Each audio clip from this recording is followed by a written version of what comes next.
Now, the last thing I want to point out is that our model here, with that technology pack that comes with the 10-inch screen, also comes with a 10-inch something. Digital instrument cluster. God. Yeah, that might be alright.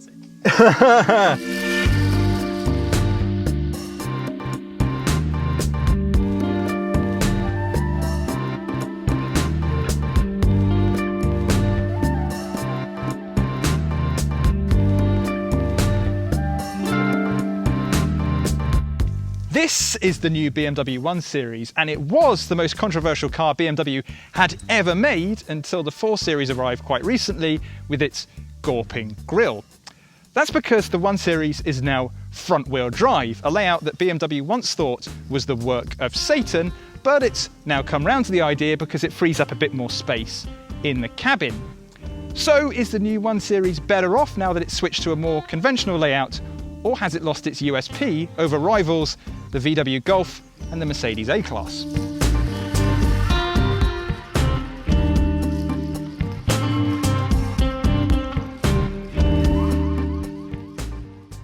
Some of you may have noticed that the 1 Series looks completely different to the old model. It looks bigger, taller, and dumpier. But it's actually a trick of the eye. The reason is that BMW has moved its engine from being long ways to being transverse. And that's freed up more space in the cabin. So you've got a bigger cabin section and a shorter bonnet. It is actually a little bit bigger than the old Model 2. When we first saw the 1 Series grille, it looked absolutely huge, but then the 7 Series turned up and took things to another level. And then we had the 4 Series earlier this year, and wow, that really isn't a pretty looking thing. So the 1 Series grille looks pretty dinky in comparison. It's almost completely blocked off as well, so if I put my fingers through here, all you get is a big plastic guard. This model right here is the 118i M Sport, and that comes with a body kit with a reworked front end with a slightly goofy looking smiley face. It kind of looks like someone putting their fingers in their mouth.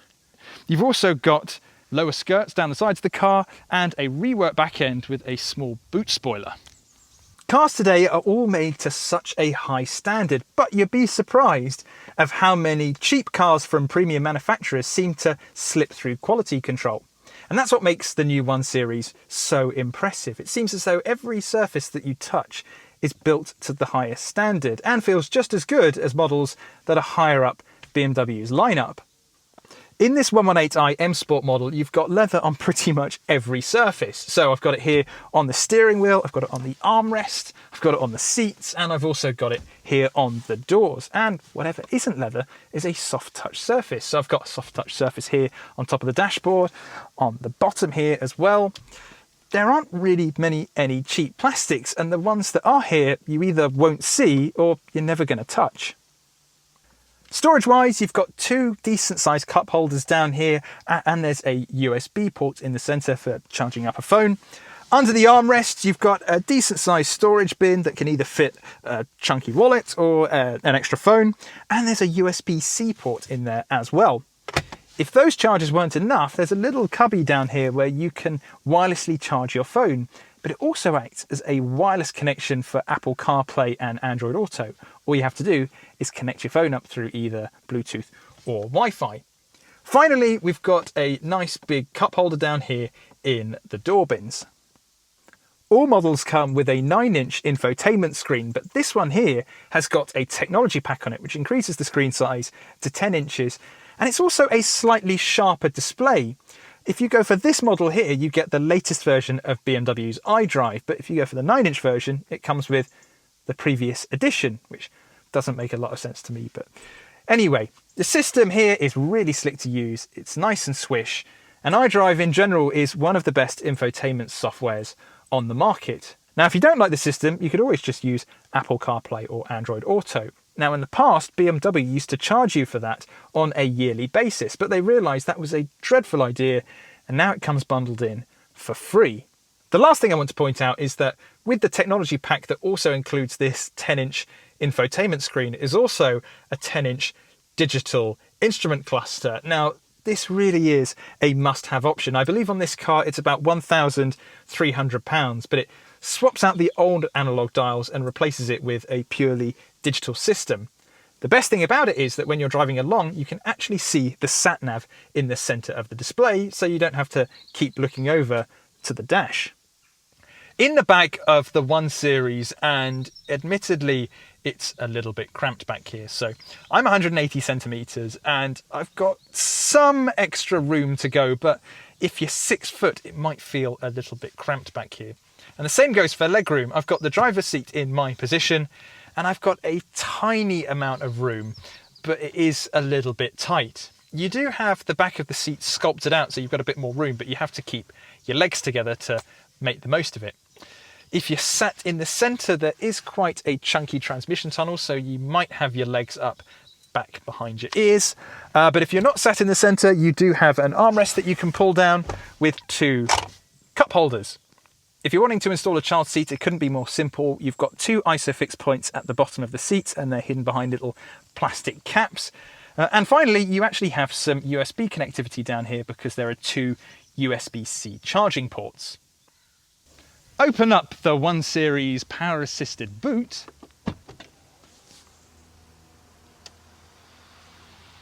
And you'll find 380 litres of storage, which is 20 more than you get on the previous model.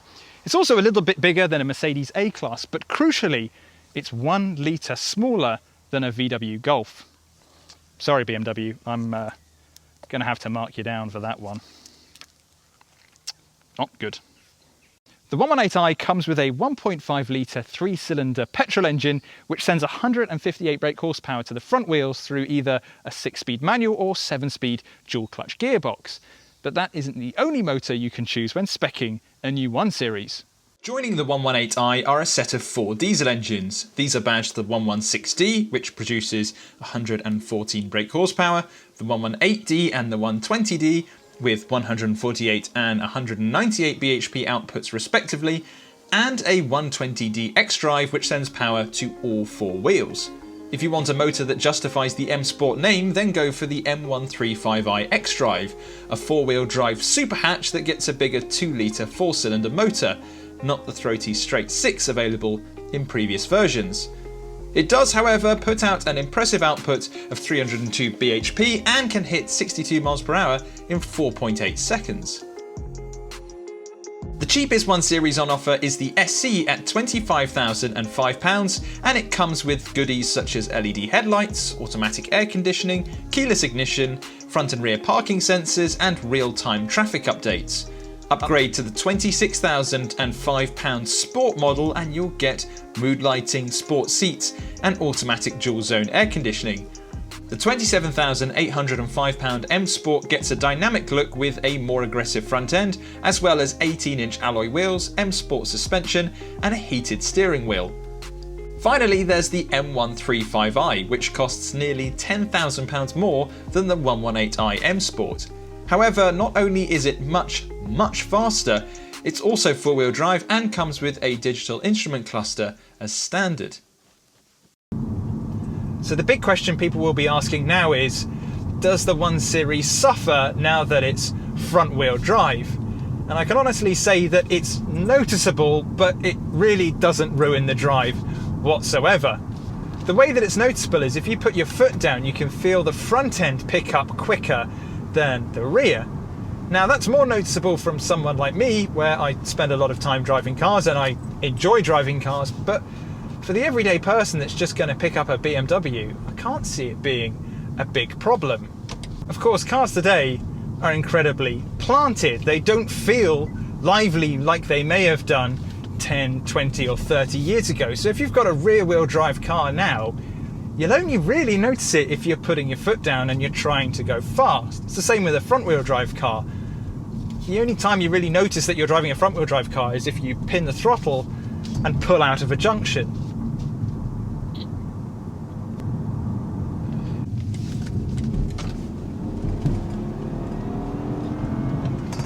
Yeah, it's very hard to tell the difference between this and a 4-wheel drive car. The front end is just a little bit more lively than you would get in a 4-wheel drive car, but it just feels planted. You're only really going to notice that difference if you're going really fast. And let's face it, most BMW drivers, or should I say BMW 1 Series drivers, are unlikely to be doing that. So if the front-wheel drive layout hasn't really had an impact on the way the 1 Series drives, what about the shift to a 3-cylinder engine? Bear in mind, a lot of the 1 Series range is made up of this 3-cylinder motor that comes from Mini. Now, 3-cylinder motors can be quite clunky, quite clattery, and a little bit gutless, but this is one of the best hatchback motors I've ever come across. It's really responsive, so as soon as you put your foot down, the car immediately launches away without a hint of turbo lag. It's also very refined at low speeds, so if you're cruising around, there's no clattering when the start-stop kicks in, nor is there that general feeling of having a lack of puff when pulling away from a set of traffic lights. It's very, very smooth, and importantly, it's really quiet. The only time you'll really notice that it's a 3-cylinder is when you put your foot down and you kind of get that 3-cylinder burble come through a little bit higher up the rev range. Performance is pretty good too. You've got 138 brake horsepower under the bonnet of this model, and while it's not a full fat M Sport, it kind of looks like one but it doesn't really behave like one, it feels fast enough. It's not hot hatch but almost warm hatch territory. You'll never be left wanting when you put your foot down on the accelerator. But those are the boxes that you expect BMW to tick. It's fast, refined, and it handles really well, despite now being a front-wheel drive car. But what about the important stuff? Ride comfort. We're running on slightly bigger wheels at the moment, but it's still very impressive. On some rural roads, it can feel a little bit jiggly, but nothing that you wouldn't be able to live with. I think if you're going for something that looks like an M Sport, you've got to expect it to feel a little bit unsettled on uneven road. I pointed it out earlier when we were going through the car's interior, but it is just such a lovely place to be in here and spend a lot of time. We've been doing, again, what we usually do, a mix of motorway miles and also some rural roads. And it just feels so immensely well put together and plush and premium, and you don't always get that at this end of the market. I would say my one and only gripe, and it is a very small one, and it's almost going to sound like nitpicking when I say it, but the steering wheel just feels a little bit on the thick side. So you don't have the nice grips around the wheel like you do on something like a VW R-Line product or an S-Line from Audi. It just kind of feels a little bit on the chunkier side, which doesn't seem to work very well with BMW being what a performance brand, especially if you get something that says it's an M Sport. But that really is nitpicking. If you're just cruising along a motorway, you won't really notice. It's only when you're going about towns or on some twistier roads, or if you're a car person like me and you like enjoying a set of B-road, then you might notice it. But while the 1 Series has turned its back on the rear-wheel drive formula, it is still a driver's car.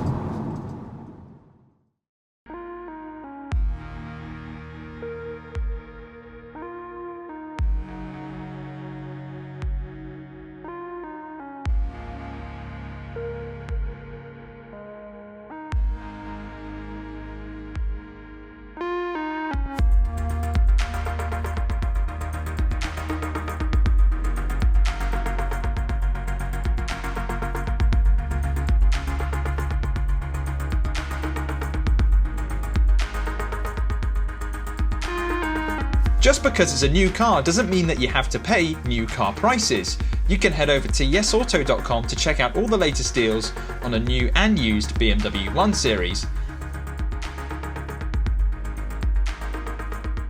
And why not subscribe to the channel for more in-depth reviews like this